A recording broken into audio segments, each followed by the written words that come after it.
Good morning, Raptor Freaks. Lexi Out's here, and I'm early. It's Tuesday, and we're going to do a Raptor Freak Tuesday trivia. It's not necessarily classic Jurassic, but it is a trivia, and it's a little bit different than the normal ones we do. So we'll get that going soon. I wanted to start early because Commissioner Trivia Adriana is busy at 10 o'clock. So I wanted to try and do the trivia in the next 40 minutes. So yeah, we've been on the All-Star break. It's kind of boring. It's kind of I know it's kind of can't wait for the game on Thursday against the Bulls in Chicago. But yeah, we got a trivia today on Kryptonite. I've made a new question for the Tuesday trivias about the Kryptonite for players, meaning the players that they never beat in the league. And we're going to go over questions about classic and even more modern Raptors and who their kryptonite is. And I don't expect you guys to get these off the top of your head. Some of these players are not known at all. They're unknown people. So some of the questions will have to be answered with clues, like I do sometimes, where I give you a clue and you figure it out through that way. I really don't want anybody to cheat to do this. I think that this is one of the harder trivias to look up and figure out how to find the answers. And so don't try and do it, please. Let's just try and play through with logic and clues. Now I see there's about 8 people in here already. This is great. Let me just go ahead and do a couple segments. And when I see that we have maybe double digits in here, maybe we'll start the trivia then. Maybe if you want, you could check in and say, hey, in the chat if you want to. Maybe Trevor J will have his words of wisdom in a second. First, let's go ahead and do the Raptors Redditor of the day. Today, I want to recognize Midnight M247. They posted something on Raptors Reddit 4 days ago that is a head-to-head stat line between Derek White and RJ Barrett. And it says right here that RJ Barrett is having a more efficient year than Derek White of the Boston Celtics. And I love this post. This is such a positive post, Raptors Redditor. You put in, he's outscoring him in points. He's out rebounding him. He's shooting better than him from both field goal and 3-point percent, and his overall field goal percentage is higher than Derek White. So I love this post. Thank you to the Raptors Redditor of the day, Midnight M247. RJ is having a more efficient year than Derek White. Spitting facts. There you go. Adriana's here. Yeah, trivia. Good morning, Raptor Freak family. Good morning to you, Adriana. Thank you for helping me with the trivia. Might as well go ahead and keep going with some of the stuff that I do on this channel real quick. Let's do the Instagram stories. It is Chinese New Year, guys. Good. Happy Lunar New Year to everybody. Happy New Year. I look at it as New Year. And, well, this morning we also had a new moon and an eclipse. So there's been a very changing kind of morning. This was all around 7 a.m. this morning, just a couple hours ago.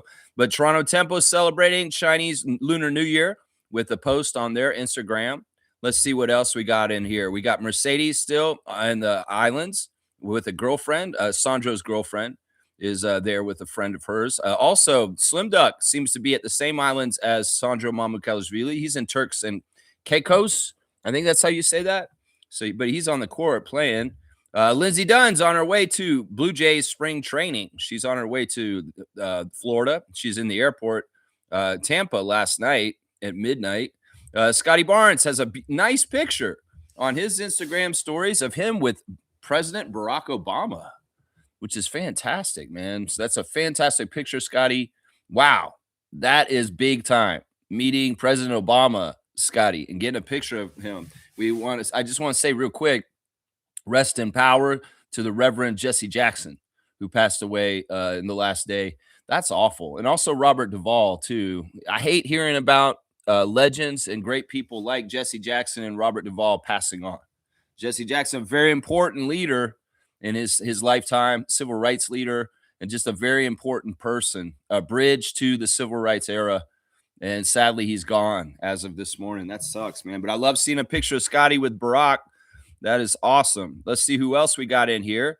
We got Colin Murray-Boyles with a picture. Is that who is that in that picture with him? I'm not sure. It's an Adidas ad, it looks like. Let's see. There's a Siakam and his Instagram with a highlight from the All-Star game, him scoring a point for the world team. A couple of different baskets he made there. Norman Powell is got something here. He's heating up the Mosier flying hours, which I mean is special watch for the first time All-Star. They made a new watch that's from Norman, an All-Star watch. That's pretty cool, man. They made a watch for Norman. That's very, very cool. Let's see who else we got. We got Manuel Quickly's got a picture of him with the Raptors in black and white, dapping people coming in the starting lineup. SGA has footage from him being in California this All-Star weekend, out on the beach, and some of the pop-up events that he did and stuff like that. All right. RJ Barrett at his pop-up event in LA with Mac McClung and the Puma people. It looked like RJ was taking free throws. I hope he was making them. Sergio Baca, his single is out, y'all. Remis and Question. You guys got to check out Serge's new song with the L2B gang. Check it out, seriously, on all streaming platforms. Fred VanVleet, Unguarded podcast. Brand new episode came out yesterday with Rich Paul. I watched it. It was pretty good. It was not really a whole lot about basketball or Fred. It was more about Rich and how he became who he became. And I love the thing I took away from what Rich Paul said the most in that interview was limited people limit themselves. And that's his mentality, that he has always gone forward and done what he's done in his life. How did he do what he did?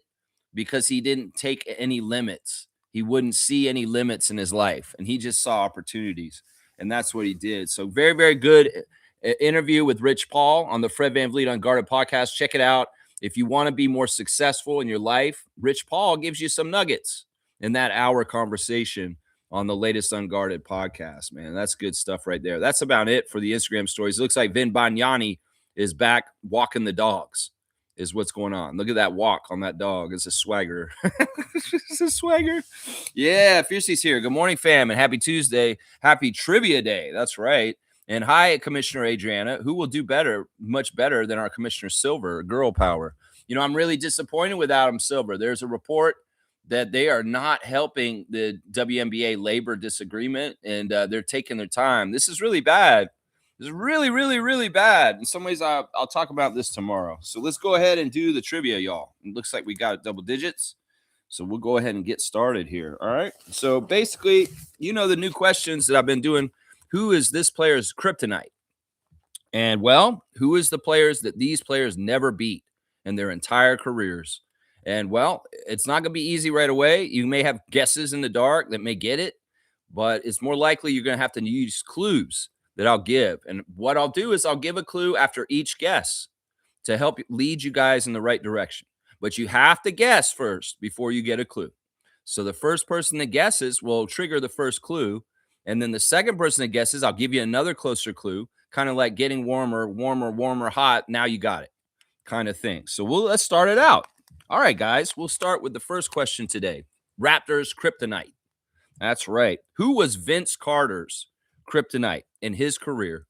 Who was the player that he never beat? In fact, he was 0-9 against this guy his whole entire career. That's right. And don't forget to press live. Yes, Adriana's right.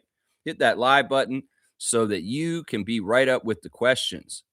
Which player do you guys think that Vince Carter never defeated in his very long 4-decade career? 4-decade career. It sounds so goofy, man. Steve Nash is a good guess. This player actually still plays. Fiercey. This player still plays. That is the answer. Yeah. Tim Duncan is a good guess. Slug Deasy. This player actually was an all-star this weekend. He was in the all-star game. The answer for this question. That's right. So there's two clues right there. Steve Nash, Tim Duncan, both retired and did not play at the all-star game. LeBron James is a great guess. Nope. This player plays in the Eastern Conference. How about that? LeBron James is a good guess. Nope. This player plays in the Eastern Conference. This player plays in the Eastern Conference. So let's see how you guys get there, warmer and colder. Yeah, this person was 9-0 versus Vince. Vince never beat this person in a game. They beat them every single time, 9-0. So who is it? It is an Eastern Conference player, Donovan Mitchell. It is not Donovan Mitchell. This player has an NBA championship. There you go. There's another clue. This is an Eastern player that has an NBA championship. Yeah, I kind of like this. We're like a hound dog on the scent of the trail. Let's see where we get to it. Dwayne Wade. Dwayne Wade is not a current player, James, but I appreciate your guess. This player had an incident in Beverly Hills this weekend. That should give it away right there. Norman Powell is not right, but it's a good guess, Fiercey.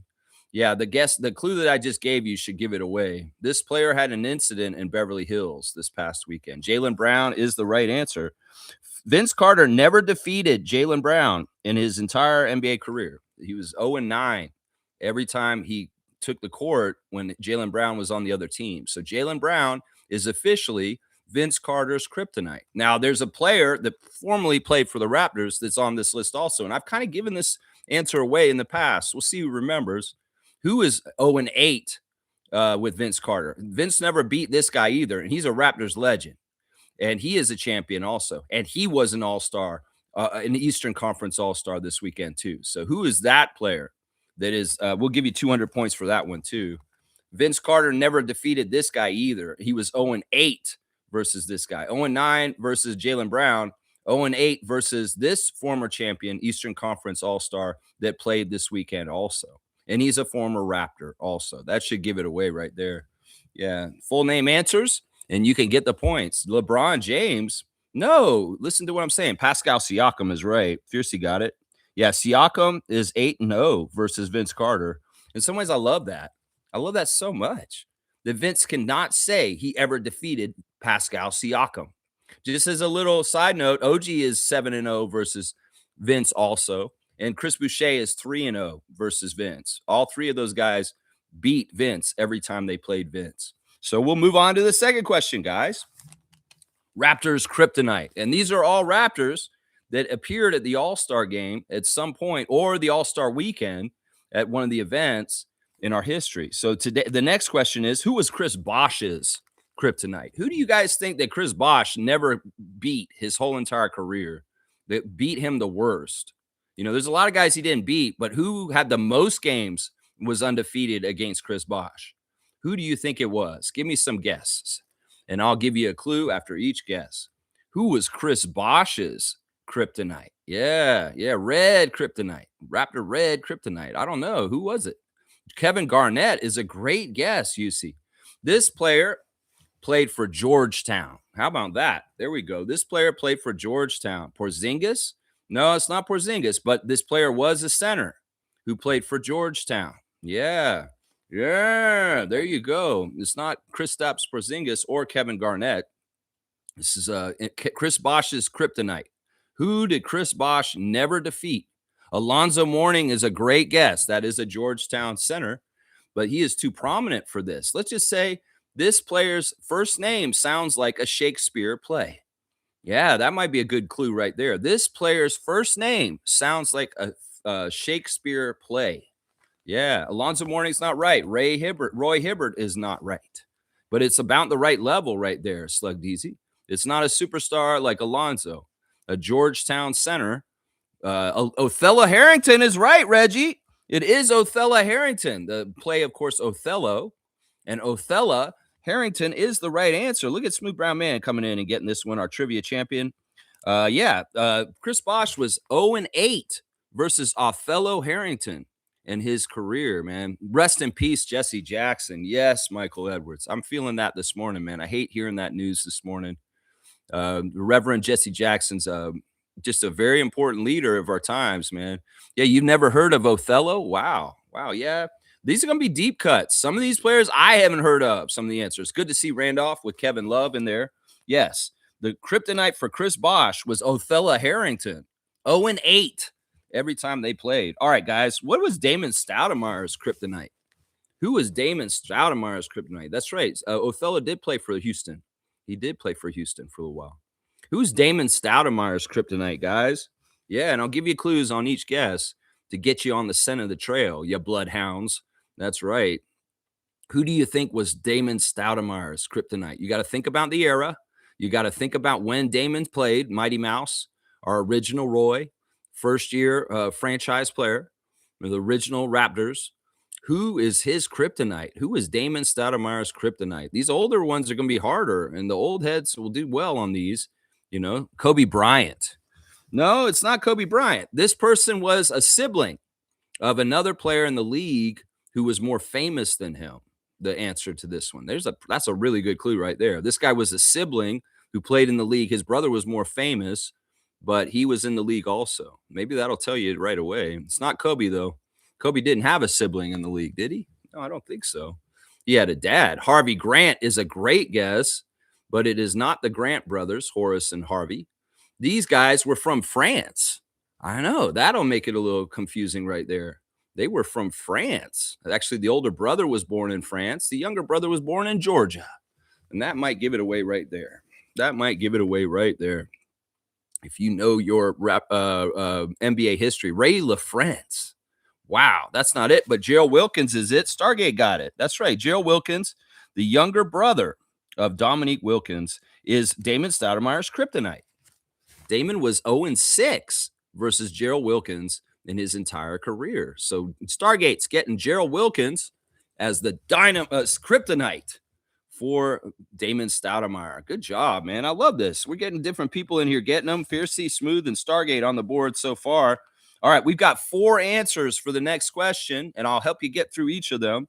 Who was Tracy McGrady's kryptonite? There are 4 players on here, and he was 0-5 versus all of them. Some of them are not very well-known players. Some of them are well-known players. And we'll just have to see, as you guess, how I can lead you to the answers. But yeah, good job getting Gerald Wilkins in some ways. Grant Hill. Now, I would say this. That's a good guess, but the top player on this list used to be a grocer at an IGA shopping center, at a grocery store. This person, before they made the NBA, was a grocer at an IGA supermarket before he made the NBA. Reggie Miller's not right. There is a guy on here who's from Heat Nation, and his last name has, if you have a question, what do you do when you want to utilize a question? What do you do? What do you do? That's the verb in the last name there. So yeah, there's 2 guesses for 2 different answers. One of them was a grocer at an IGA. Before his NBA career, he was bagging groceries at a superstore, a supermarket. And then the other guy's a Miami Heat player whose last name, if is the verb for when you do a question. That's right. John Starks is right, Fiercey. John Starks was the grocer who was at the IGA. The streak shooter for the Knicks is 5-0 versus Tracy McGrady. Tracy McGrady never beat John Starks. So that's the number 1 answer on here. Now we could get to the Miami Heat player whose last name is the verb for a question. A question. Yeah, think about what you do when you do a question. And the last name of the player has that verb in it. So yeah, there you go. The other 2, we're going to take a second to get to because they're going to be tough, because they're tougher. Yeah, Udonis Haslem. No, that's not right. Think about, let's see. This player has the same first name as the legendary drummer of The Who. There you go. There's a clue. And for Ronnie Cycli, I'll give another clue. This one of the other players on here, his last name is the opposite of old. Yeah, there you go. There you go. It's going to be a little tough to get these ones. We'll get there. So there's 2 clues on the two more of the players. One of them's a Miami Heat player who has the same first name as the legendary drummer of the band The Who. And also his last name is the verb of a question. So that should give that one away. And then the other guy, his last name is the opposite of old. And that should give you the last name right away there. So you could guess a couple people there. Seems like people aren't too quick to ask. You guys can answer fast. You don't have to take your time and wait for other people, because in some ways we only have a few people playing today. So as soon as you're inspired, go ahead and get in there. Keith Young. You're mixing up the 2 different clues. One of them's for one player and one's the other. Keith is the answer to one of them for the first name, and the last name is Young for another answer. But those are 2 different answers you're just putting together. Johnny Newman, interesting guess. That's not right. Bruce Bowen is not right also. I would say this. Maybe it's too much to try and do 2 at a time. The Miami Heat player, his first name is Keith. His last name has the verb for a question. Think about that. That should help you guys. Like, think about what is a question? How do you do a question? How do you do a question in class with your teacher? And figure out the last name from that. The first name is Keith. The other one, the last name is Young. The first name is the name of the eagle on Muppet Show. If you know that one, you can get it. Keith Howard? No, not Howard. Keith Askins. You ask a question. Smooth got it. Keith Askins is right. It is Keith Askins is the right answer. Smooth getting that one. Yeah, you're just behind Slug DZ. Y'all make sure you're live and you're not too far behind me now. Now, getting back to the other one. The first name of the person who has the last name Young is the name of the eagle on the Muppet Show. If you know the name of the eagle on the Muppet Show or on Sesame Street, the Muppet that was an eagle, you will get the first name, and the last name is Young. You already guessed the name Young. That is the right last name, the opposite of old. So if you can figure that out, that's one of the players. This is a player I don't know. This is a player that is a bit player that didn't play a whole lot. Nick Young? No. Sam Young is right. Slug got it. The name of the eagle was Sam, and it's Sam Young. Do you guys remember Sam Young? I don't remember Sam Young, but he's 5-0 against Tracy McGrady. Tracy McGrady never beat him. All right, the last answer on this one. Tracy McGrady was 0-5 versus a former Jazz player that has a Q as his first name. That's right. Sam Young was a Rocket too, so you remember him. So maybe he was on that same team with Othello. All right, a Jazz player with the first name that starts with Q is the last player on here. So let's guess some Q Jazz players. That's right. This one may be tough. You guys answer the question. I'll give you more clues to give you more leading towards it. So yeah, Jazz player that has his first name starts with a Q. If you can guess on that. I know this is tough, man. This is kind of like the other Quincy Lewis. You got it. Slug Easy figured it out. It is Quincy Lewis. Good job. So 4 players were 5-0 versus Tracy McGrady in his career. Sam Young, Quincy Lewis, Keith Askins, and John Starks. Yeah, I mean, this is tough, man. This is kind of going to be a tough trivia, guys. We're working through it. All right, Kawhi Leonard, guys. We're going to do Kawhi Leonard's Kryptonite right now. And he's still currently in the league and still playing. So remember that. Now, what 4 players is Kawhi Leonard 3-0 against? Yeah. What 4 players is Kawhi 0-3 against? These are 3 guys that Kawhi's never beaten. And that's pretty good. Kawhi's beaten most people. That 0-3 is the worst record against him. But there's 4 guys, and 3 of them are still playing. One of them is not. But yeah. Sam Mack, I remember him too, but I don't remember Sam Young. All right, one of them's a rookie. Let's just put it that way. So who's Kawhi 0-3 against? Kawhi Leonard has never beaten in his career. Yeah, we got to pep it up, guys. Y'all got to be more daring. Just go crazy. Just write the first names that pop in your head. Don't worry about whether it's right. Ace Bailey, it is a rookie, but he does not play for the Jazz. He plays for the Grizzlies. Yeah, there you go. It is a rookie, but it's not a guy who plays for the Jazz. It's a guy who plays for the Grizzlies. I guess Kawhi has not beaten Memphis this year. Memphis is 3-0 versus the Clippers for this season, which is interesting to me. Zach Edey is not a rookie. Zach Edey is not a rookie. So, yeah, that's not right. This guy was supposed to be in the Rising Stars Challenge this weekend, but he could not participate due to injury. So he did not participate in the Friday night games of the Rising Stars from Memphis as a rookie this year. If this should very much be like, oh, this is easy, just write it in, because there's only really one guy that fits what I just said, and that should be easy to figure out. So yeah, I'm surprised you guys aren't more daring with your Cedric Coward. That's right, that's who it is, Fiercey. Cedric Coward is 3-0 versus Kawhi so far. Kawhi has not beaten Cedric Coward. So yeah, let's take some more guesses, guys. One of these guys is a Canadian. Let's just put it that way. He's a Canadian guy, and we love him, and we talk about him on this channel, and we celebrate him. So yeah, there's a Canadian on this list that Kawhi has not defeated. That's a good guess right there. Another guy on here, let's see. His first name is the same as the nickname of the president of the United States from 1980 to 1988. If you know the nickname of the president of the United States from 80 to 88, Lou Dort. That's an interesting answer. No, this guy's from a town that's just south of where I live right now. And he was in the finals last year, like Lou Dort, but not on the same team.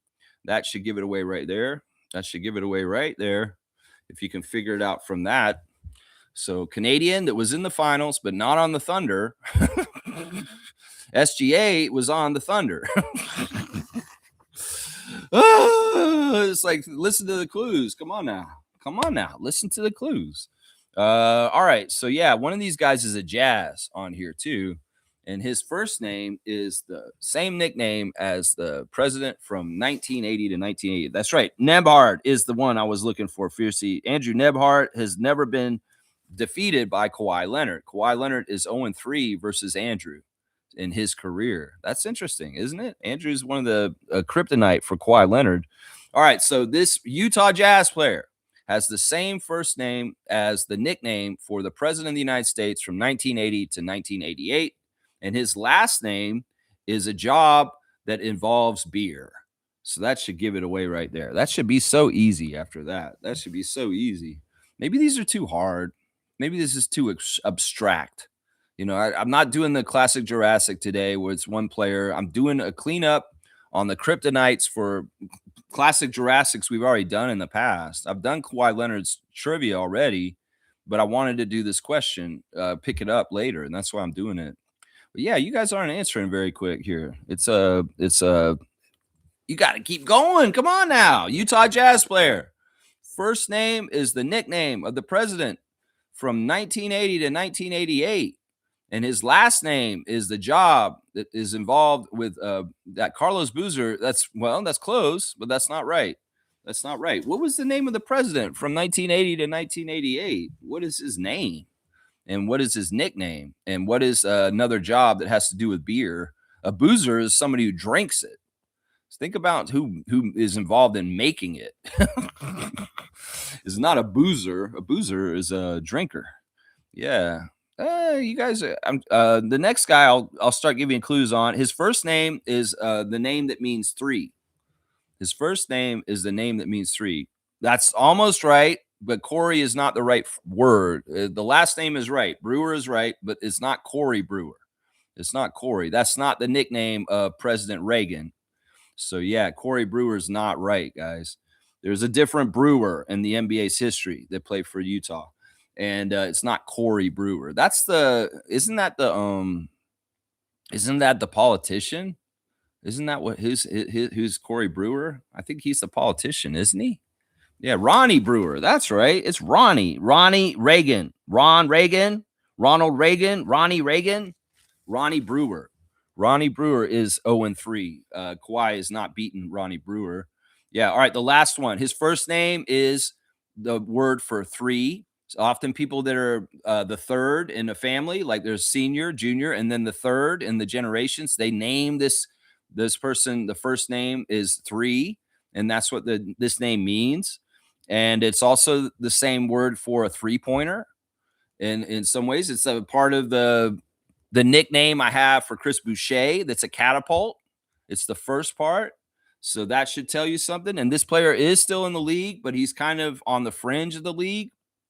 He's a big man, and I think he was playing for the Lakers this year.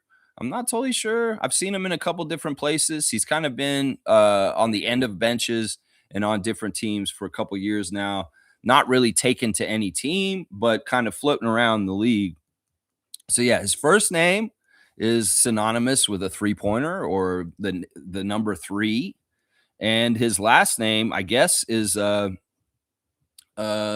the second word in the Adam Sandler basketball movie that has Kevin Garnett starring in it. So this should give this away right there. If you know the movie that Adam Sandler did with the NBA with Kevin Garnett, what was that movie called? Trey Lyles is close. Trey is the right word. Trey is the word for a three. Trey Boucher.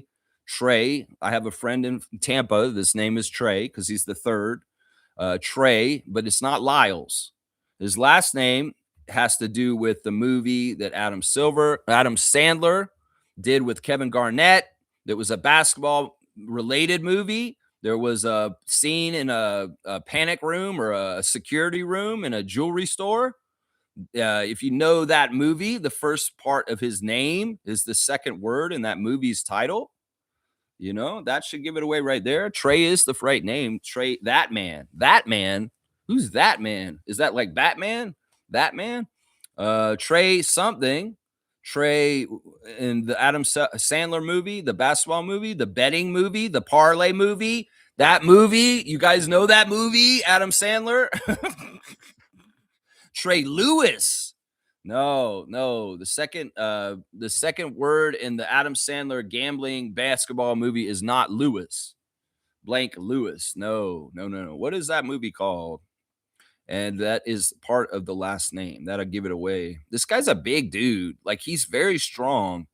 And I've wondered about him on the Raptors at times, but he hasn't never been on our periphery or in our radar and hasn't been around our team. He could have been somebody who could have helped us this year, considering we've needed an extra big. And I don't know what his status is around the league. He could be around. So think about, what is the movie? First of all, figure out what that Adam Sandler movie is called. You guys know what that movie is, right? It's very famous. I think that most of y'all have seen it.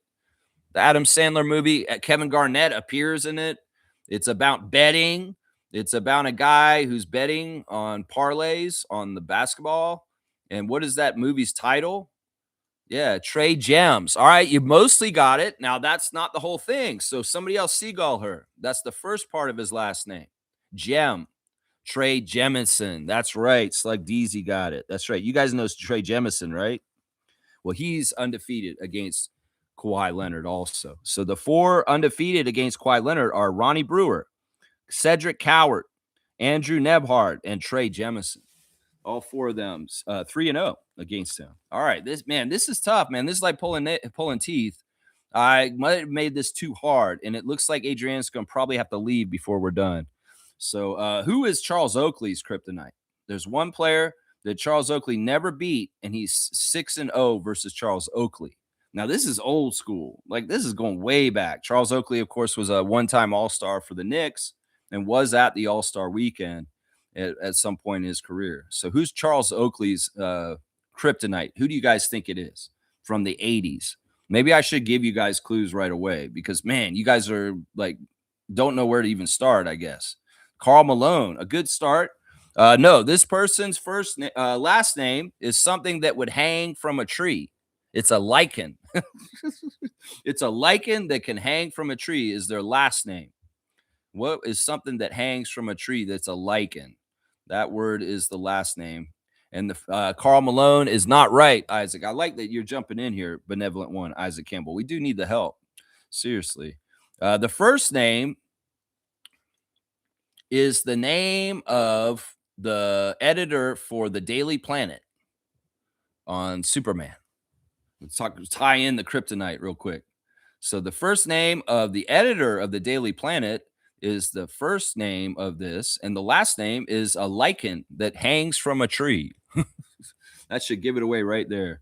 Yeah, this guy, I've never heard of this player before, and I know a lot about the NBA, so I don't expect y'all to just know it off the top of your head. Get it from the clues. Seriously, listen to my clues and put it together. What is the first name of the editor of the Daily Planet on Superman? And what is a lichen that hangs from a tree? Jay.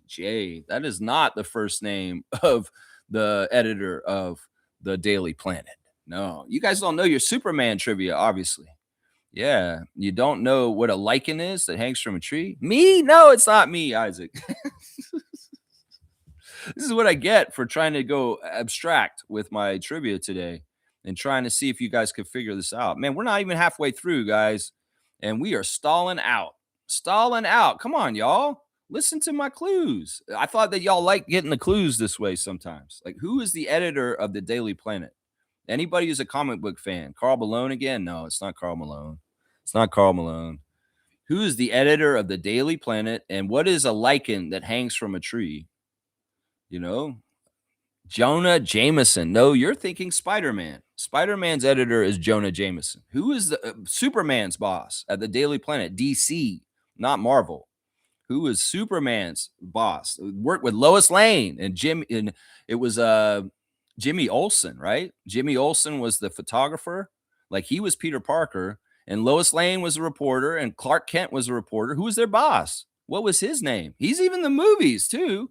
You see him in the Superman movies with Christopher Reeve from the 80s. You just got to know what his name is, what his first name was, the editor of the Daily Planet. Yeah, Jonah Jameson, that's a Superman. That's Marvel. That's Peter Parker. Yeah, this is DC, my guy. DC. Yeah, you guys don't know.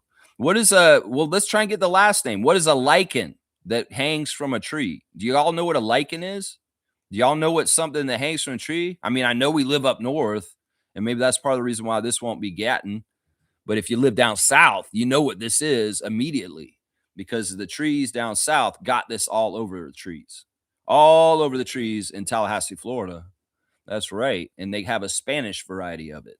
That's right. A Spanish variety of it. That's right. In some ways, man, this is tough. How about this? The last name is the same last name as a woman who was on The Handmaid's Tale and the movie Big Love or the show Big Love. She's an actress. And if you know that actress who was in The Handmaid's Tale and Big Love, yeah, White. White is the last name of the editor, Fiercey, but not the first name of the Daily Planet editor. His last name is White, the editor of Superman's newspaper. Wow, this is taking a lot. I thought this would be so much easy. Perry White is the editor. So the first name is what? Perry. The first name is Perry of this answer. All right. Y'all got the first name. What's the last name? It's a thing that hangs from a tree in the South, in Georgia, in Florida. It's a type of living organism that hangs from trees. What is that called? Oh my gosh. Perry White is the editor of the Daily Planet, and Perry is the answer to the first name. But what is the last name? The last name is a lichen that hangs from trees. Y'all don't know biology. Do you know about trees and organisms? What is something that grows on there? Perry moss. That's right, Slug DZ. The player's name is Perry Moss. Perry Moss is the answer. Slug DZ got it. And he was 6-0 versus Charles Oakley. This Perry Moss guy. I'm pretty sure Perry Moss beat Charles Oakley when he was a bull. You know what I'm saying? Perry Moss. Perry Mask? What the hell? Yeah, Perry Moss is the guy's name. I know. That's what I'm saying. Don't think with your head about NBA players. If you can from the NBA clues, think about just what I'm saying. Because I've never heard of Perry Moss until yesterday either. And that's kind of how it is, y'all. Just so y'all know. All right, next question. Who is Kyle Lowry's kryptonite? Who did Kyle Lowry never beat in his career? He's still playing, but not really. But who did Kyle Lowry never beat? He was 0-9 versus this guy. Never, ever beat this guy. It's kind of crazy. It's kind of crazy. Yeah. Who is Kyle Lowry's kryptonite? Who do you think? Paul George? No, this guy played for the Miami Heat. This guy. So this was a known guy with the Miami Heat, and his initials are NC. I'm going to say that. I'm going to give you all the initials this time. His initials are NC, and he played for the Miami Heat. Yeah, that may be too tough. Who would be a player that played for the Heat that had the initials N and C? Like N, like nice, and C, as in cat. Nice cat. NC. Miami Heat player with the initials NC. I mean, this is high level here, man. You guys got to think abstract, and you know, I guess it's a little bit different for trivia today. A little bit different. Norris Cole is right. Slug Easy got it. Norris Cole was 9-0 versus Kyle Lowry in his career. Isn't that crazy? Norris Cole is Kyle's kryptonite. That's crazy, man. Kyle never beat Norris Cole. It's kind of crazy, man. All right, who's Kevin Willis's kryptonite? I have two names on this list. One's 6-0 against Kevin Willis, and the other one is 5-0. So, yeah, who is that? You don't know Norris Cole. See, that's what I'm saying, Fiercey. We're going deep levels of PhD here.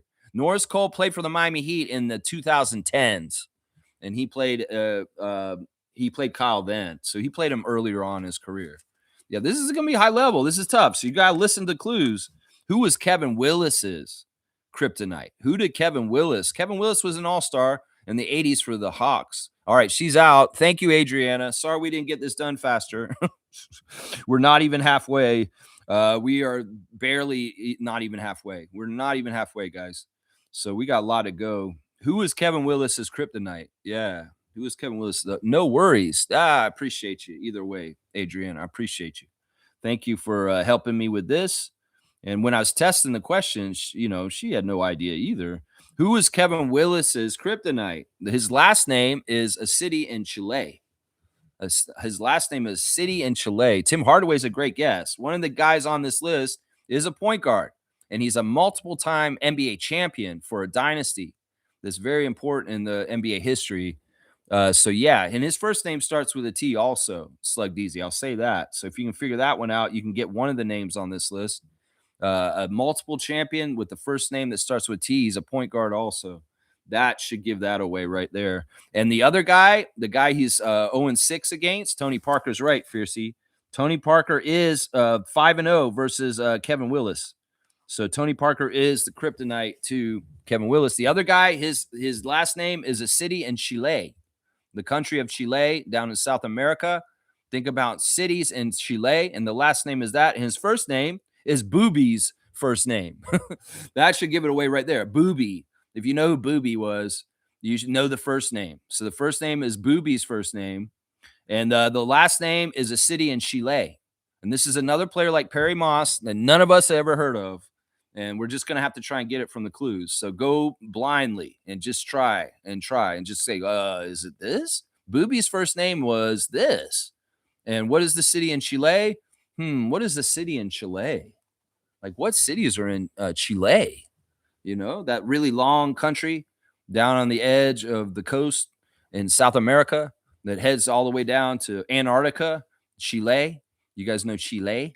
Yeah. In some ways, that is okay. Also, the last name is this actually doesn't work. It doesn't work. I was going to say it's close to the Carmen lady who we're always trying to find around the world, right? Man, this is a dud, man. I'm going to tell you right now, this trivia is a dud, and I hate it because honestly, I thought I had a good idea, but I didn't, obviously. I made a lot of trivias over the years, and the fact that this is maybe the first time we've ever sputtered out and we have not had the capability to get through the trivia. This is kind of good, I guess, but it's like, it's so disappointing. Come on, guys. Wake up. Put the answers in. Don't be bashful. Write as much as possible. Write like 5 things in. Yeah, you're learning. You're learning, but in some ways, I want y'all to be more brave and answer. What is Booby's first name? NBA heads. Come on, Slug DZ. You know who Booby was. You know who Booby was. Come on now. Who was Booby? He played with LeBron. You know who Booby was. What is his first name? And what is a city in Chile? Daniel Santiago. Boom goes the dynamite. Look at Slug DZ coming through strong. That's right. Daniel Gibson was Booby Gibson. And Santiago, Chile is the country. And Slug DZ got it. Daniel Santiago was 6-0 versus Kevin Willis. All right, Serge Ibaka. Who's Serge Ibaka's kryptonite? Who is Serge Ibaka did not beat? There were 3 players that he was 0-4 versus. Two of them are on the same team, and they still play for that team today. And they, they're 2 of the names are from one team, and they still play on that team today. And then one guy's retired a long time ago, and has not played for a long time. So out of the 3 names, 2 of these guys are, I don't know how, I should just give you guys clues. 2 of these guys are teammates with the team that had the most all-star participation this weekend. They just beat the Raptors. I went over it yesterday. Which team had more people at the all-star weekend than the Raptors? There was a team that did have more people than us. And these 2 players are current players on that team right now.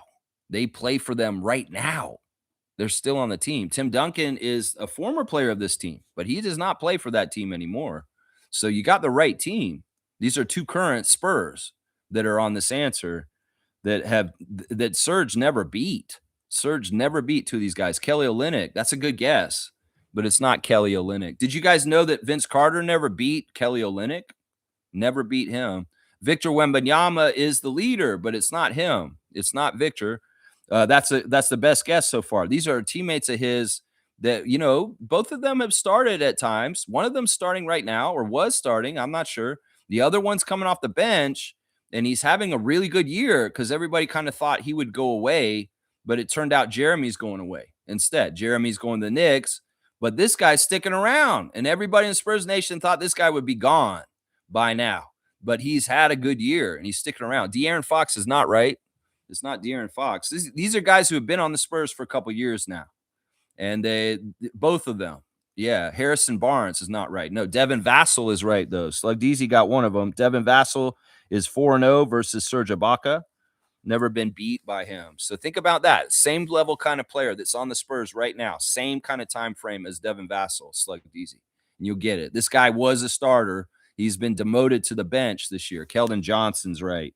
Fiercey got it. Keldon Johnson is the second Spur. So those are the two. The last answer on this list is a player who played with Mutombo on the Nuggets. The next guy. He played with Mutombo on the Nuggets, the other answer.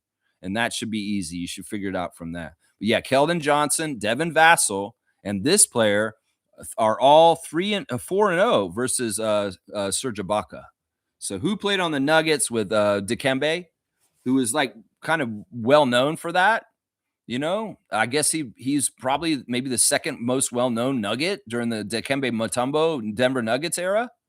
You know, maybe everybody said, oh, this guy's the other all-star on the team besides Mutombo.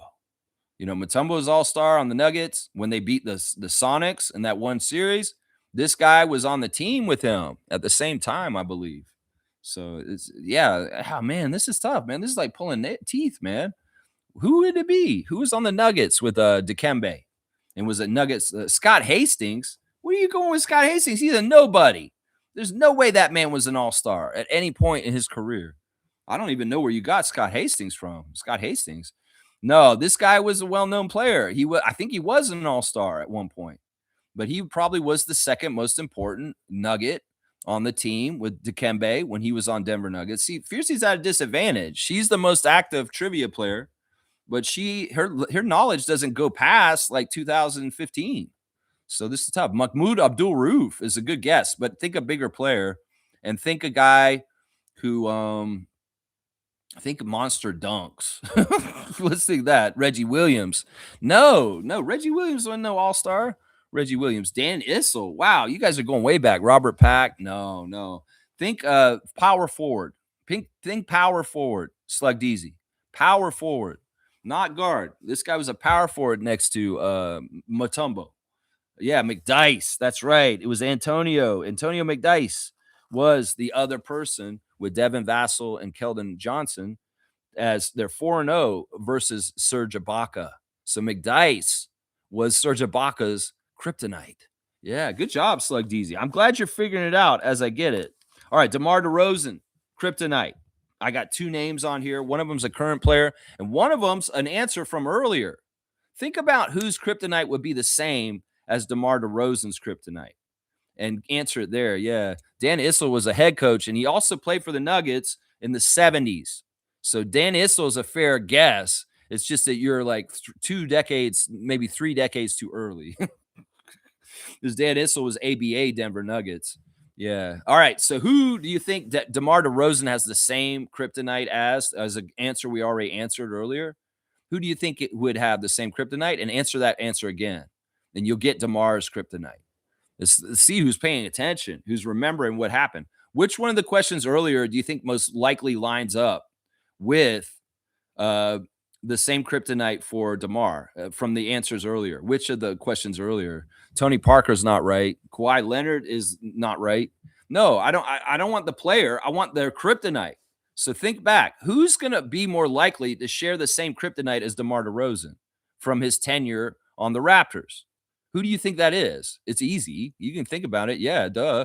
So who would be that player? Because that same kryptonite for that player that was earlier is the same kryptonite for DeMar DeRozan. So think about that. Yeah, Kyle Lowry, of course. Now, who was Kyle Lowry's kryptonite? Do you remember from the question earlier? That's the same answer. So, yeah, Kyle Lowry obviously would have the same kryptonite as DeMar DeRozan because they had the same kind of over the same career, right? Although DeMar lost to this guy 13 times. He was 0-13 to this guy. So y'all have to remember who was Kyle Lowry's kryptonite. Y'all not even remember? You guys don't remember? This is a short-term memory chess test here. Who was Kyle Lowry's answer when I said that earlier? If you guys think about it. Ooh, maybe somebody will go back in the logs and figure it out. Go back up the chat and see if you can see it and answer it. But yeah, who is Kyle Lowry's kryptonite? Is DeMar DeRozan's kryptonite? It's not LeBron James. No, these guys beat LeBron at some points. You got to understand, these are guys that never got beat at all. Dwayne Wade's the right team. Remember? The team was Miami Heat, but you guys got to remember who it was. You know, this is recall. This is like a memory recall here. Steve Nash? No, Slug Deezy.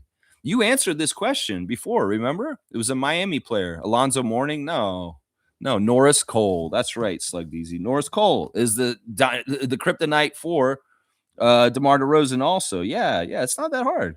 13-0 versus DeMar. Norris Cole.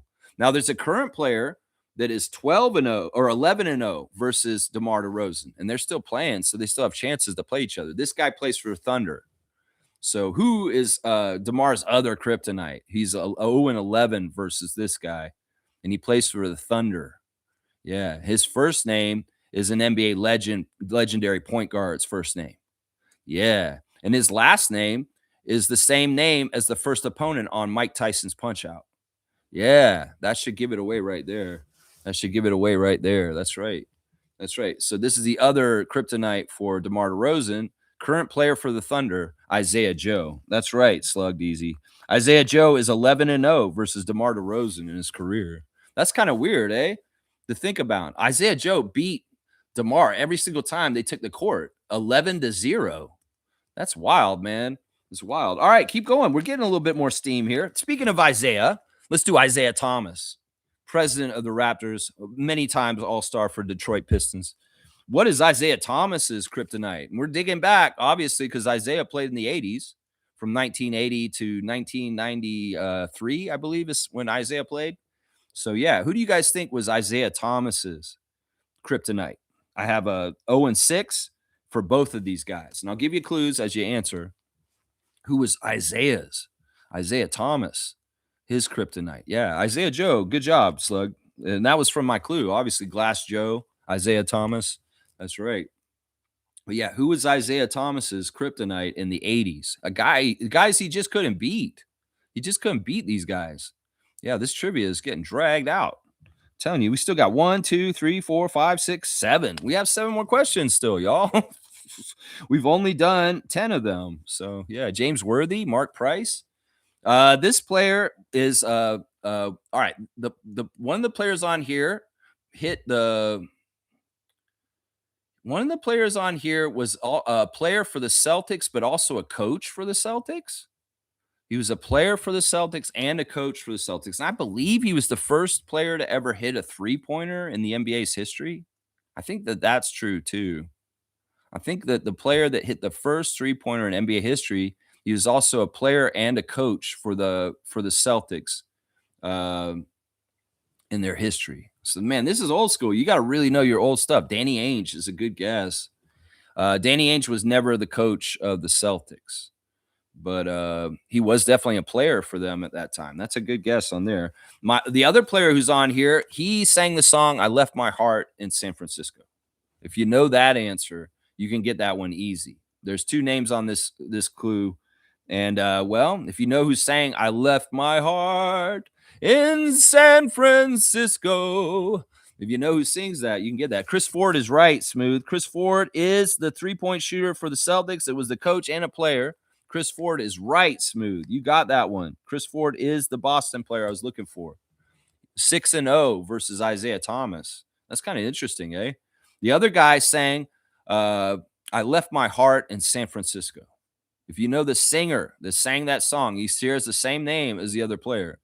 So Adriana knew this one. She got this question. And this is the first question she got out of all of them today. Yeah. Who sang "I Left My Heart in San Francisco"? The famous crooner that sang that song. If you know that answer, you got the other name because his name is straight up that. Yeah. This guy passed away a couple years ago. It's sad. But he was a very, very good, important song. Tony Bennett, of course, Fiercey.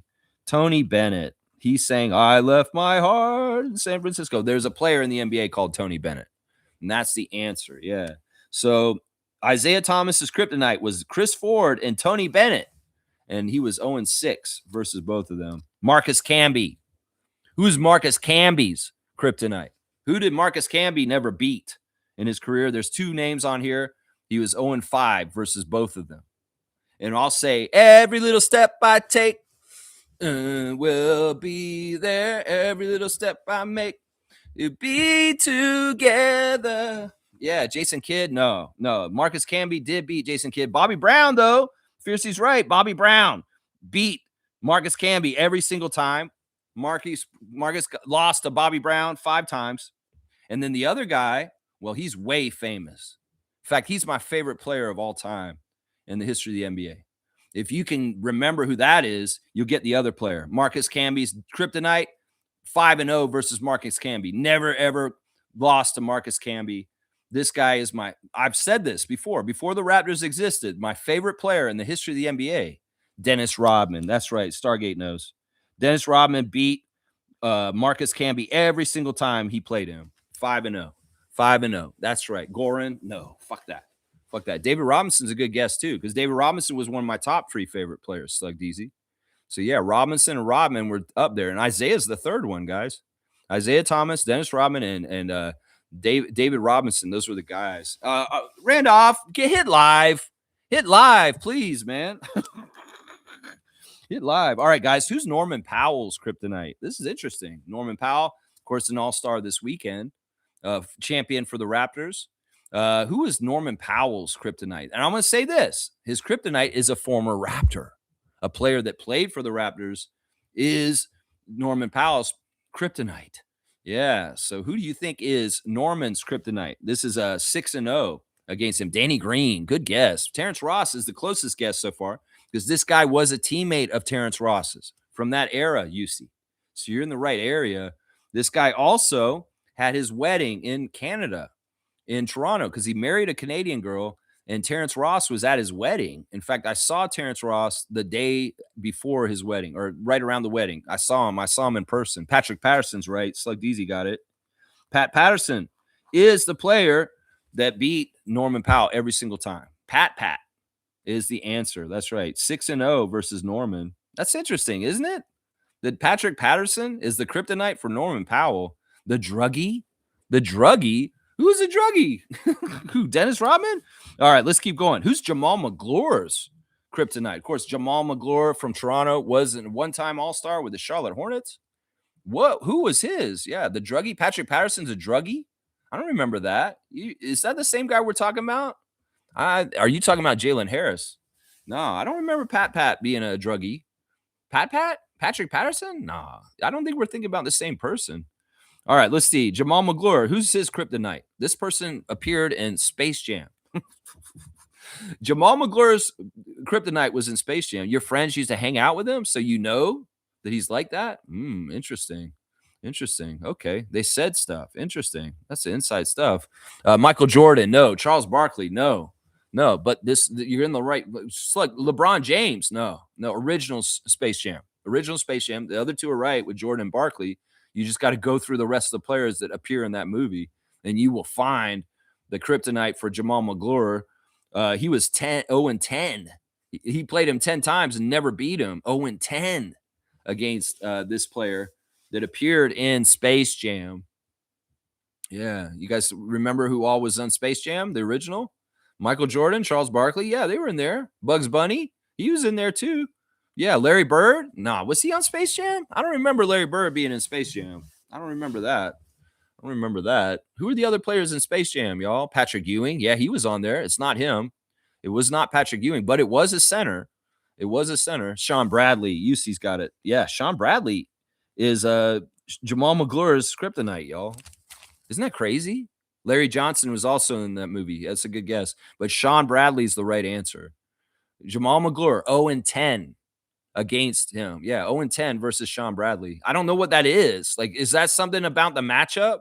It's like they're both centers. They were playing against each other. Sean Bradley just had Jamal McGlure's number. It's interesting, eh? It's really weird, man. All right, Terrence Ross. Who's Terrence Ross's kryptonite from his days? And Smooth, you should get this one because he's a Rocket. Let's just put it that way. This guy is most well known as a Rocket. So who is Terrence Ross's kryptonite? And I'll give you some clues on the name. We're getting through there. James Harden? No. This guy, Keegan Michael Key was in this celebrity game this past Friday, right? And he did a very famous sketch on Key and Peele about names. And he was in a classroom and he pronounced a certain name that has the first letter in the alphabet a certain way. That is the first name of this player. Omari, good to see you, Omari Parsons. T-Mac is not right, but this is a Rocket, and he has that name that I was just describing from the Key and Peele sketch, where he's going over all the names of the athletes. That sketch is iconic. It's crazy. So the first name is the one with the first letter of the alphabet twice. So that should give it away right there. Chandler Parsons? No. Think about this. This is Terrence Ross, the time period of Terrence Ross's career. And Aaron Brooks is right. Smooth got it. Aaron Brooks is exactly right. Aaron Brooks. Aaron Brooks is right. Omari's right behind him. Yeah, I'm glad he got that. Aaron. Yeah, he's still around. No, this is from a long time ago. Aaron Brooks played Terrence Ross in the 2010s. See, this is historic stuff. We're not talking about current stuff totally right now. Although the next question is current, and we got two more questions, and we're done. All right, guys. Who is Grady Dick's kryptonite? Of course, Grady Dick went to the All-Star weekend as a rising star last year. What is Grady Dick's kryptonite? And this is current, obviously, because it's right now. Grady is 0-10 versus two players in the league right now. So who is Grady Dick's kryptonite right now? It's crazy. When I see this, I mean, this makes sense. If you really think this out, you can probably figure it out in your head who the two players are and what team it is because of the streaks that are going on with the Raptors currently. Jalen Brunson's right, Slug DZ. Jalen Brunson is Grady Dick's first kryptonite. Who's the second one? And you don't have to go far to figure out who the next one is. Yeah, Cat. No, it's not Cat. It's not Cat. It's not Cade Cunningham. It's not Cade Cunningham. It's not RJ Barrett. It's Josh Hart. That's right. It's Josh Hart. So both Josh Hart and Jalen Brunson are 10-0 versus Grady Dick so far in his career. Grady's never beaten the Knicks. We have not beaten the Knicks since Grady came into the league, guys. So we need to beat the Knicks this season. Okay? That's the message right here. So Grady, we don't need you to have no kryptonite with Jalen Brunson and Josh Hart going forward. Man, Slug DZ, you did very good today. There's one more question. I want to do this in a second. New York has absolutely owned us these past few seasons. My goodness. Yeah, I don't like saying that. They've beaten us. Yeah, they've beaten us. All right, guys, the last question, and I want to see how y'all do on this. Tying it all up with a little bow. How many types of kryptonite are there in the DC universe? How many types of kryptonite? Now, the picture for today's is red kryptonite. There's obviously the original, most important kryptonite is the green kryptonite. But how many kryptonites are there in the DC universe, guys? How many kryptonites? 5? No, that's too low, James. 4? That's too low, guys. That's too low, man. Yeah. How many kryptonites are there? How many colors? You guys want to go over the colors too? 9? No, there's not. That's too low. That's too low. That is too low. 30 is too high, though. 30 is too high. 8 is too low. 30 is too high. 16 is getting closer. It's a little too low, though. It's a little too low. 20 is almost right, but it's too high. So we're somewhere in there. 24 is too high. 20 is too high, but it's very close. 21 is too high. 18 is too low. 19's right. Randolph's going to get it. 19. There are 19 different types of kryptonite in the DC universe. And you guys want me to name them all? I'll name all the colors of the kryptonite right now. Of course, there's the original green. Green kryptonite is the most biggest one. There's red kryptonite. There is platinum kryptonite. There is gold kryptonite. There is anti-fool's slow hybrid kryptonite. There's orange kryptonite. There is blue kryptonite. There is white kryptonite. There is yellow kryptonite. There is silver kryptonite. There is purple kryptonite. There is magno kryptonite. There is black kryptonite. There is crimson kryptonite. There is X kryptonite. There is pink kryptonite, opal kryptonite, periwinkle kryptonite, and amber Kryptonite. Those are all the different colors and types of kryptonite. 19 types. Isn't that crazy? Wow. Wow. I don't know. This one was tough. This one was tough, but you guys, you went through it and you got through it with me, and we got all the answers. It was tough sledding at times, but I'm proud of y'all for getting through it all. Man, fantastic. So, yeah, I don't know if this will work in the future, but at least I got all those kryptonites out there. Did you learn something? Did you learn about players and their kryptonites? People they couldn't beat? Jamal McGlure couldn't beat Sean Bradley. That's crazy. That's crazy to me. And Pascal never lost to Vince Carter. Aha, I love that. Y'all, if you need straight goods on Canadian goods, get The Golden Generation. This is a book out by Oren Weisfeld. This is about Canada basketball and how the rise of Canada basketball has come about and what's happening. You see SGA, Jamal Murray, RJ Barrett on the cover of this book. And it's a fantastic account of how Canada became a basketball powerhouse. So go to your local bookstore and get The Golden Generation. Straight goods on Canadian goods, a book by a Canadian author about a Canadian team. Right here, The Golden Generation. So check that out right there. Boom goes the dynamite. That's right. All right, let me see. Let me check the rest of my tabs. I might be just cruising on out of here. I did the Instagram already. We got to do the classic card, and then we'll be good. Let's see. Is there any breaking news? Any breaking news right now? It doesn't look like it. They're working on everybody's celebrating Chinese New Year, it looks like. All right, let's see. We're gonna go ahead and get the classic card and finish up. Why not? We'll be done, but still early. I got to go run errands anyway. So, oh, this is fun. This is fun. UC saying I can see the Canadian team winning gold in the Olympics soon enough. I like that. I like that for sure. RJ saying this. Blessings, beloved Raptor Freaks family. As the world changes by cascading events, make sure your contribution is positive. Do good always. I like that. I like that. I think that, you know, one of the messages I saw this weekend from Andrew Jones was do things with love. Do it with love. Have love in your heart and your intention and what you're trying to do. And that energy will always be the right kind of energy as long as you're doing things with love. I like that. All right, here's the classic card, guys. It's goofy. It's a goofy classic card. If you remember this classic player from the Nets, go ahead and write the full name answer in, and you will get the classic card points for today. I'm going to say about 100 points for today. Yeah. RJ saying, Lex, the winner of this year's slam dunk was waived by the Heat. Wow. Kashad Johnson was just waived. That's crazy. Omari saying Chris Dudley. No, Chris Dudley was a center. That's a good guess, though.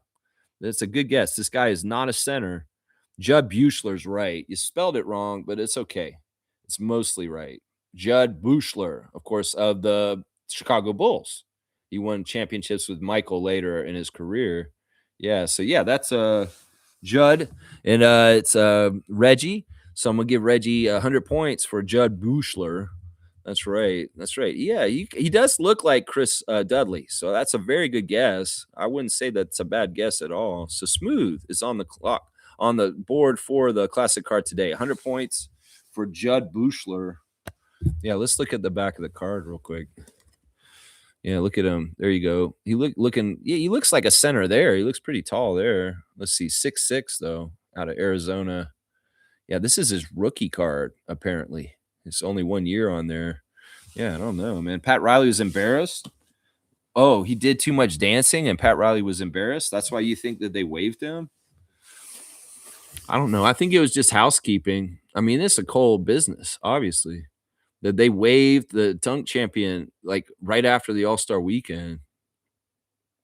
I mean, who knows? Maybe there was something like where he got a big head from it, and they were like, "Oh, this guy's already kind of been a problem. Now he's won the dunk competition.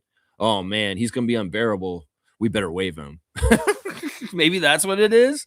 I don't know. He may have been on the fringe and barely on the team already anyway, and yeah, it could be something like this for cap reasons. Okay. Well, that's too bad. I mean, it's business. At least he's a dunk champion. At least he can say that. I mean, this is kind of what happened to Mac McClung a couple times too, right? He win the dunk competition. Doesn't mean he's in the league. He's going down to G League, by my guy. But yeah, that's a ruthless, cutthroat world, man. That they cut Keshad Johnson. I've been seeing a lot of teams around the NBA solidifying things. Like we've seen the Sixers go and get a campaign and sign him back on their team. It's like different people are getting little moves right now. So who knows? Maybe Bobby Webster, especially since we waived Chris Paul this weekend, that maybe he's going to utilize that open roster spot soon with either a 10-day or converting a two-way. That would be cool. We could see that. Maybe he does convert Elijah Martin to a full contract. Maybe not. I don't know. If I was him, I would convert AJ, honestly. I know a lot of people are saying Elijah Martin's the guy that is more likely to be converted, but I don't agree with that. I think that AJ Lawson's more ready to contribute and help the main squad just because of his longer experience and different things like that. So I would say convert AJ, especially since you've got Oshai gone, and in some ways you could have that extra wing on the regular spot, and then go and get a big. Either put Julian Reese on a two-way with AJ converted, or go and get a big from somewhere else and put them on a 10-day contract and try them out. Like, that's what I think's happening right now. Yeah. Smooth saying Bulls always found those 11th and 12th guys from other teams. Yeah. Yeah. Buechler was very helpful for their team at that time. He was kind of like an in-between guy between like Steve Kerr into going to Ron Harper as far as like the position. And he was an okay 3-point shooter, and he was a dogged defender who coughed up steals, who got people to steal to turn over the ball. So there were a couple of things that Jeb Buechler did to help those Bulls teams. Of course, he wasn't all that talented or all that great, but he was a good role player, and he's got rings to show for it, right? He's got rings to show for it. I mean, they shuffled a lot of different guys in and out of the 2 3-peats of the Bulls. You can think about the early stuff with Bill Cartwright. Then it turned into like Bill Wennington, Will Perdue, and then going into Luke Longley as the centers for those Bulls teams. And they had kind of an evolution with the guards too. It was like John Paxson, Craig Hodges, going into like Steve Kerr, Judd Buechler, Randy Brown. Who's another guy that showed up later? Bobby Hansen. That kind of, it was interesting because they had like similar guys that played the same role that just came in and did it at different times. Like John Paxson became Bobby Hansen, right? Right. Steve Kerr was kind of like John Paxson, James Edwards, right? Buddha from the Pistons championships. He came and got some championships with Rodman and Pippen and Jordan too. Yeah, James Edwards, he didn't play a whole lot for them. And we could even bring up old Bison Dealey, Brian Williams, right? Wasn't that his name? Robert Parrish. That's right. They did bring Robert in on the Bulls stuff too. Yeah. UC saying MJ retiring for the first time helped them develop other players. Yeah, I don't know if that's actually true. I think that what happened was that year or two when he didn't play, Pippen really rose up and Kukoc. And the two of them were running the team, but they were not winning. They were not doing totally that best. And it wasn't really like that. It wasn't that they developed. Like, it was more like it was Pippen's time to expand himself, I guess. Like, if anybody developed from that time, it was Scotty and Tony, as far as I'm thinking. Yeah. Because those role players were always just going to be the role players they are. And their role, that's the way the NBA was back then. It's like you didn't try and get development from all your players. These guys just kind of did their jobs. Like, they showed up, they had a job description, and it wasn't expected of them to expand their games like into other areas and become more well-rounded. It was more like, yeah, you're John Paxson. You're going to hit threes for us, and that's it. We don't need you even pass the ball or do anything. We just want you to shoot, because he was a point guard and he would pass the ball and get some assists, but not like a John Stockton point guard. He was a shooting point guard. And often the ball was in the hands of Scotty and Michael, and he was just kind of waiting on the sideline or on the 3-point line to get that pass to make the shot. And that was so successful for those Bulls in crunch time. That was often the play. Jordan drives, he draws all the defensive energy, and then he kicks it to Steve Kerr for a three. That was a lot of that with the Bulls' success was it wasn't Jordan making the game-winning shot. He was drawing the attention and kicking it to Paxson or Hansen or Kerr or Hodges or somebody like that. Yeah. Yeah, man, Craig Hodges is just so forgotten. It's too bad, man, because he really is like a pretty cool, interesting story, whether it's the three-time 3-point shooting champion or just his factor and what he did to help the Bulls in that era is a little underrated, honestly. And they totally have forgotten him. They're trying to on purpose, honestly. All right, y'all. Thanks for watching the Raptor Freak Tuesday trivia stream. Tomorrow I'm coming back with the Wow Wednesday. Wow, because we're gonna be wowing about something. I'll be upset. Yeah. You see, saying, weren't they using the phrase role players differently back then? I mean, I don't even know if we were using that term. I think that it was just that, what it was we had rebounders, passers, shooters. You just kind of had your roles and you were kind of known for that. Like there were literally dudes in the league just for blocking shots. They were not they wouldn't even be good rebounders. They'd just be out there to block shots and that's it. And, it's really weird how it was compartmentalized at that point as far as talent and skills. It's like, sure, there were some superstars, and usually it's the franchise player like Michael Jordan, Magic Johnson, Larry Bird. They could do it all. But they were like maybe 2 or 3 guys on the team that had that capability. And everybody else had limited skills that kind of fit as a puzzle piece of taking care of all the duties. Like you literally had like Kevin Willis for your rebound. He was there for your rebounding. And he wasn't even that good of a defender as a shot blocker. So he was really literally there for rebounding. And sure, he got his points here and there. Sure, he had some offensive skill. And he was better than just some of the guys were just really rebounders. But in some ways, that was what Willis was for. And there were guys that were, there were different types. There were some guards that were not scoring guards at all, and they were just defensive stoppers. They were just dudes that guarded you like crazy, and they couldn't shoot worth a lick. It was crazy, man. Smooth saying, why was Hodges blacklisted? Craig Hodges is an activist. Craig Hodges is a black activist. In fact, he's very outspoken about the labor disagreements in the NBA. He was a labor leader.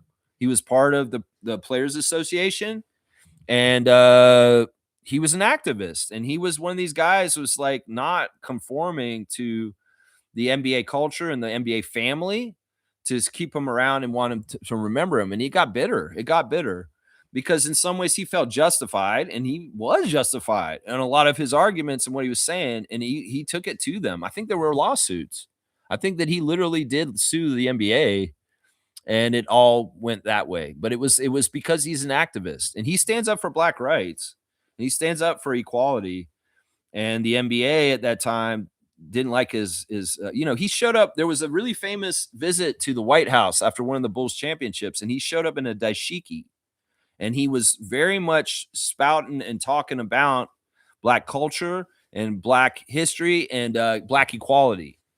And in some ways, some of that stuff was frowned upon by the NBA at that time. And he looked like an activist. And that's why it happened. It was his activism. He cares about important social justice things. And he's right. That's the thing. The NBA is wrong. But that's why. That's why right there. Yeah. Yeah, UC saying, I guess role players were just sharpening one skill instead of becoming an all-around player.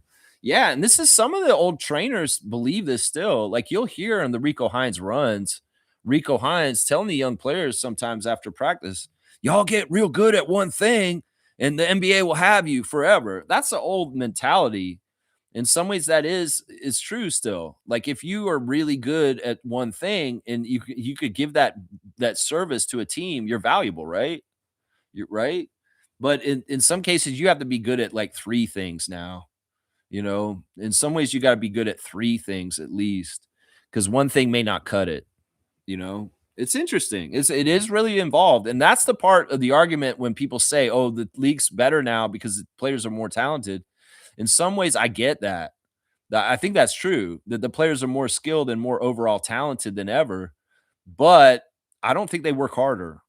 That's the difference. I think that the players nowadays do not work as hard as the players did back then. And part of it is that those players back then didn't have all the the accommodations, the training facilities, the great trainers, the nutrition experts. They didn't have any of that. And these guys were literally doing everything by themselves without the franchises helping them.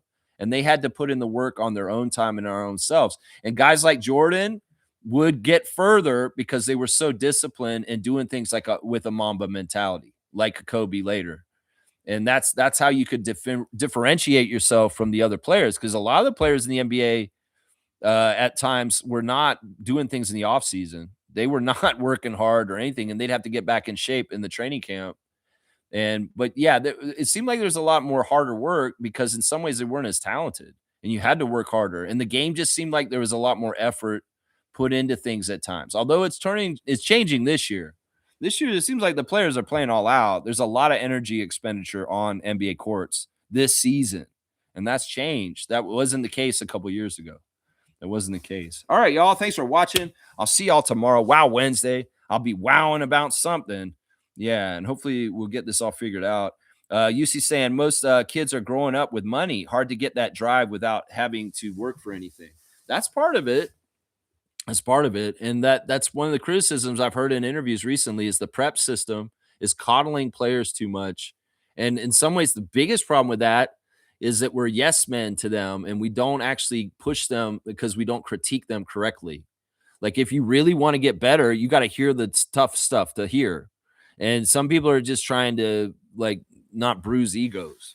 And in some ways, that's not pushing young players to go further and be better because they're being coddled. It's because, oh, we don't want to piss him off. If I piss him off, he might cut me out and I won't be a part of his entourage anymore. That kind of shit. So that's the problem right there is, the technology, the training, the science of getting better and like training and all the stuff they have is better than ever. The nutrition is better than ever. The facilities are better than ever. But in some ways, the players are not being pushed because people are scared to say critical things to them. It's so goofy, man. All right, y'all. Thanks for watching. I'll see y'all tomorrow. Let's go Raptors.